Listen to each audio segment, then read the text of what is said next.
The night began the same way most of our recent evenings had. Cold, robotic, burdened by all the things we had stopped saying out loud. My wife, Ava, sat across from me at the dinner table, staring into her phone, a smug little smile spreading across her lips at messages she clearly didn't care to explain. The dim light from the screen illuminated her face more than the candles sitting between us ever managed to. I attempted to talk about work, about plans we used to make together, about us, but her answers were short and distracted. It had been weeks since we felt like partners instead of two strangers trapped inside the same routine. Then, almost as though she wanted to highlight how far apart we'd become, she flipped her phone face down, leaned back in her seat, and laughed softly. "Closed legs for you." It wasn't just what she said. It was the way she said it. Mocking, dismissive, saturated with superiority. For a second, I stayed silent. I simply stared at her, wondering if I'd heard her correctly. The grin on her face confirmed I had.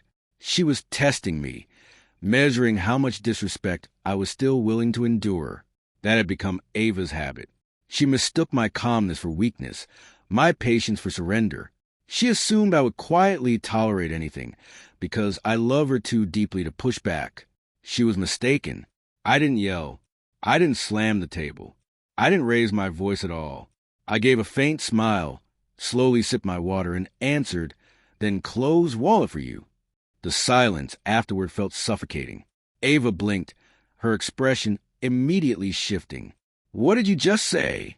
she asked sharply, the teasing tone completely gone. I leaned back and looked directly at her. "You heard me," I replied calmly. "You decided to shut down something important to me. So I'll shut down something important to you. Seems fair, doesn't it?" For the first time in months, uncertainty crossed her face. The confidence behind her cutting remarks cracked slightly.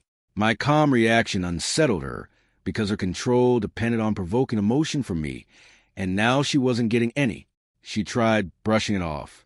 Nervous laughter followed.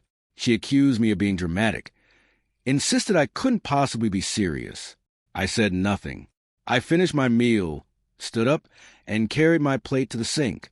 That quiet indifference shook her more than shouting ever would have.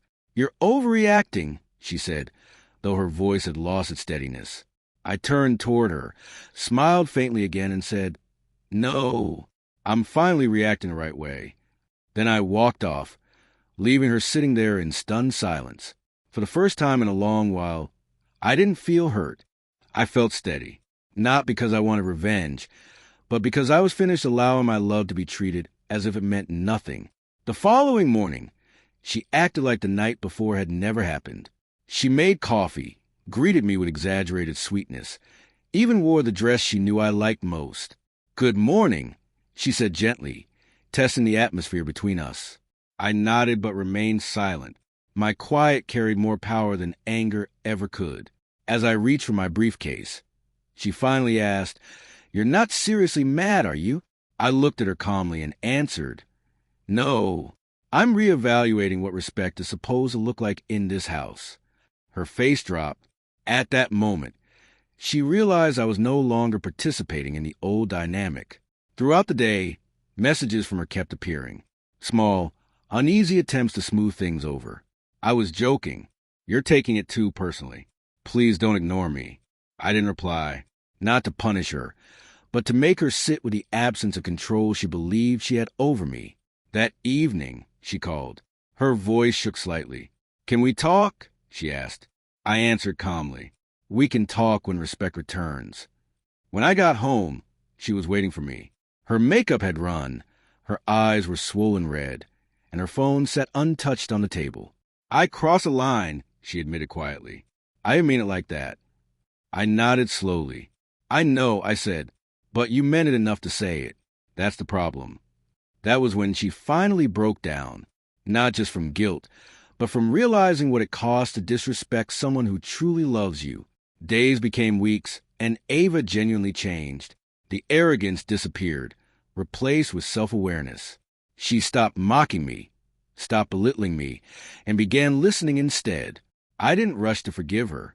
Love doesn't erase humiliation overnight. One evening, while we sat on the same couch where she had once mocked me, She quietly whispered, "I never thought you'd emotionally walk away." I held her gaze and replied, "That's because you confused love with weakness. But love has limits too." From that moment forward, our marriage changed. She learned that real power isn't built on dominance. It's built on balance. My calm response that night didn't just stop her mockery. It destroyed the illusion of control she believed she had. Because sometimes the strongest reaction isn't rage. It's peace. It's silence. It's quiet certainty forcing someone to face themselves. Ava believed she was taking control when she said, "Close legs for you."